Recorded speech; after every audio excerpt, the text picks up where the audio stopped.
Kenapa disebut Wahabi?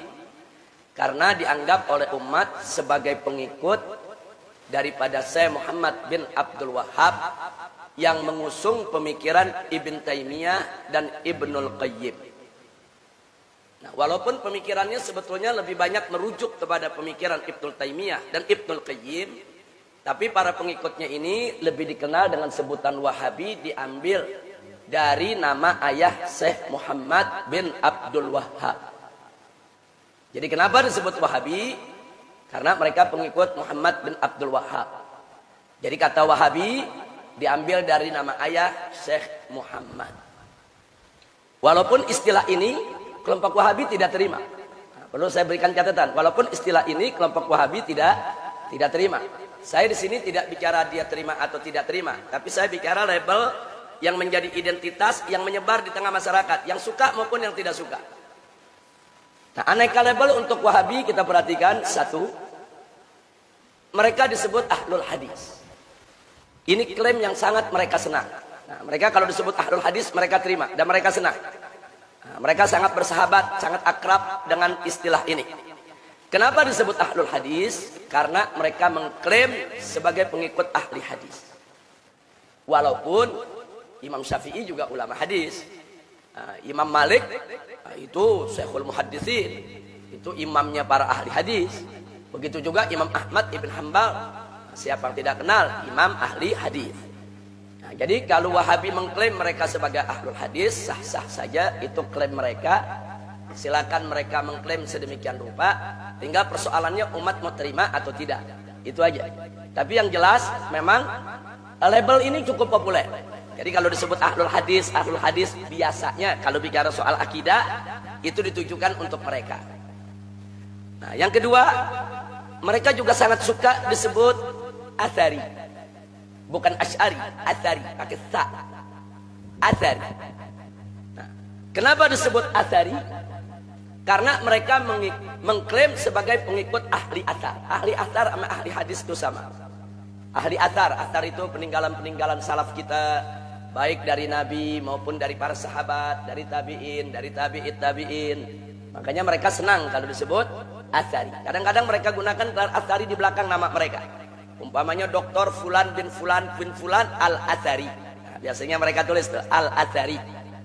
Nah, biasanya kalau ulama-ulama Syafi'i kan ditulis Fulan bin Fulan Asy-Syafi'i, Fulan bin Fulan Al-Asy'ari. Nah, kadang-kadang mereka ditulis Fulan bin Fulan Al-Atsari. Karena memang mereka senang dengan label itu. Yang ketiga, mereka juga punya label Salafi. Nah, ini juga mereka sangat senang, bahkan bangga dengan istilah ini. Dan mereka dorong supaya umat Islam sebut mereka Salafi. Mereka nggak mau disebut Wahabi. Nah, jadi saya perlu bicara apa adanya, mana yang mereka suka, mana yang mereka tidak suka, itu istilah. Nah, saya di sini bukan sedang menghujat mereka, tapi saya di sini sedang memperkenalkan kepada umat tentang identitas-identitas yang menyebar di tengah masyarakat. Nah, kenapa mereka disebut Salafi? Karena mereka mengklaim sebagai pengikut salaf. Mereka mengklaim sebagai pengikut salaf. Maka itu mereka sebut Salafi. Ya, padahal Imam Malik juga salaf, Imam Abu Hanifah juga salaf, Imam Syafi'i juga salaf. Karena itu soal apakah istilah ini khusus untuk mereka saja diterima atau tidak diterima, itu urusan umat. Baik, yang keempat, mereka juga punya label Nawasib. Nah, kenapa mereka punya label di zaman ini disebut kelompok Nawasib? Karena di dalam uraian-uraian pemikiran mereka, makalah mereka, ceramah mereka, ada kecenderungan benci dengan keluarga Nabi. Walaupun kadang-kadang itu tidak disebutkan secara terbuka, tapi aroma kebencian itu ada. Nah, contoh, manakala mereka membahas soal pertikaian yang terjadi antara Sayyidina Abu Bakar Siddiq radhiyallahu taala anhu dengan Sayyidatuna Fatimah Az-Zahra radhiyallahu taala anha, mereka tidak segan-segan menyalahkan Siti Fatimah.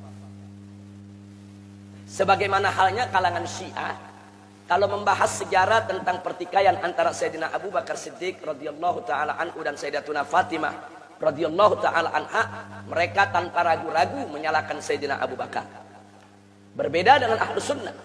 Ahlus Sunnah cinta kepada Sayyidina Abu Bakar Siddiq, cinta kepada Sayyidatuna Fatimah Az-Zahra, menghormati keduanya, memuliakan keduanya, dan tidak berani kurang ajar untuk memberikan penilaian, yaitu dari pertikaian yang ada di antara keduanya dengan merendahkan salah satunya. Itulah Ahlus Sunnah wal Jamaah. Nah, jadi ini bukan fitnah, bukan tuduhan, tapi kita bisa dapatkan dalam rekaman-rekamannya, dalam buku-bukunya, dalam kitab-kitabnya, kecenderungan kebencian kepada keluarga Nabi itu ada. Nah, kelompok yang benci dengan keluarga Nabi ini disebut kelompok nasibah. Jamaknya nawasib.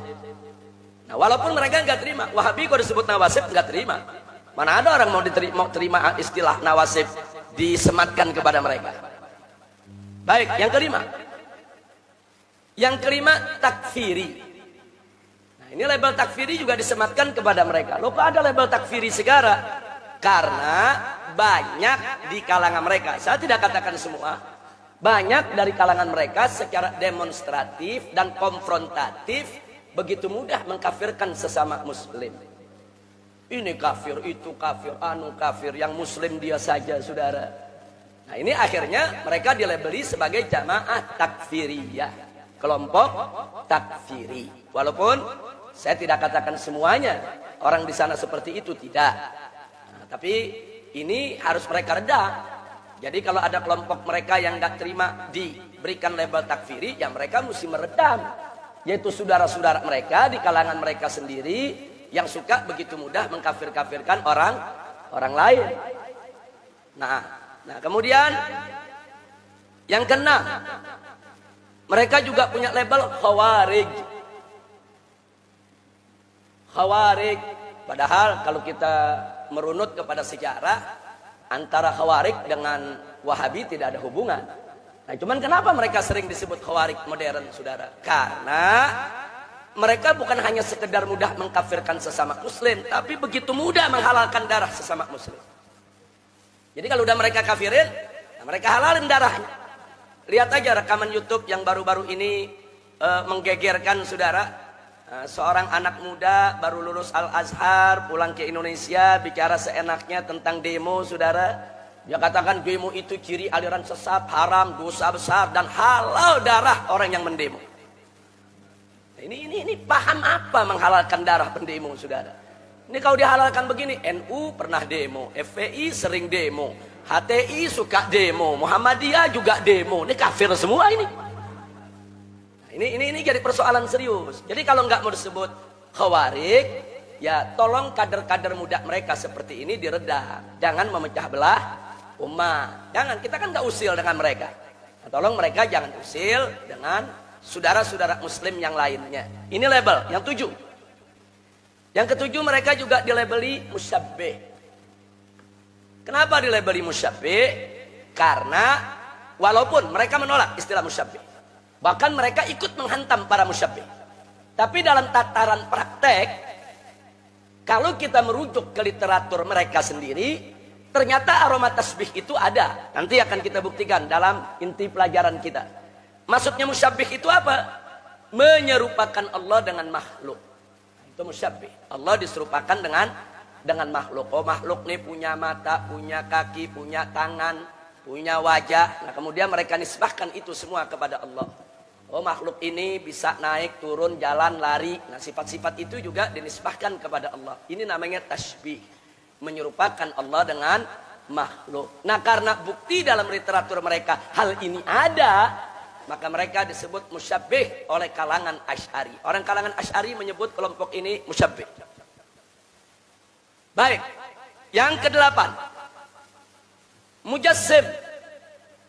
Nah, kenapa disebut mujassim? Karena mereka menjasmanikan Allah dalam bentuk dan rupa. Dalam bentuk dan rupa. Nah, mereka itu menjasmanikan Allah itu duduk di atas aras, turun dari duduknya seperti seorang khatib turun dari atas mimbarnya. Ini dalam literatur mereka ada. Sehingga mereka menjasmanikan Allah dalam bentuk dan rupa. Sehingga Allah itu digambarkan perlu sudut dan ruang. Nah, perlu sudut dan ruang karena punya bentuk. Nah, maka itu mereka disebut mujassim. Sekali lagi, istilah ini mereka tolak. Dan mereka selalu berupaya untuk meloloskan diri, jangan sampai mereka disebut musyabbih dan mujassim. Yang ke-9, Mereka juga disebut, oh tadi ini sudah ini. Takfiri ini sudah ini tadi ini. Ini takfiri sudah. Di sini cuma ada 9. Yang ke-9. Saudara, yaitu mereka juga disebut gulat sunni. Jadi ternyata bukan Syiah aja yang ada gulatnya. Ternyata sunni juga ada gulat ya saudara. Loh kenapa disebut gulat sunni? Karena secara umum mereka termasuk ahlus sunnah. Secara umum mereka termasuk ahlus sunnah wal jamaah. Akan tetapi ada keyakinan-keyakinan kepercayaan yang bagi ahlus sunnah itu sudah kelewat batas. Makanya disebut gulat sunni. Nah sekarang berkenaan dengan istilah-istilah ini ada 9 istilah untuk Wahabi, 10 dengan kata Wahabinya. Sebagian diterima oleh pihak Wahabi sendiri, sebagian lagi ditolak. Jadi mereka nggak suka kalau disebut nawasib, takfiri, khawarij, musabbih, mujassim, gulat sunni. Oh bisa ngamuk mereka. Nah, mereka nggak terima. Tapi di kalangan ulama, di kalangan umat yang melakukan pembahasan dalam ilmu kalam, ilmu usuluddin, ilmu yang menyangkut akidah, istilah-istilah ini sering disematkan untuk mereka.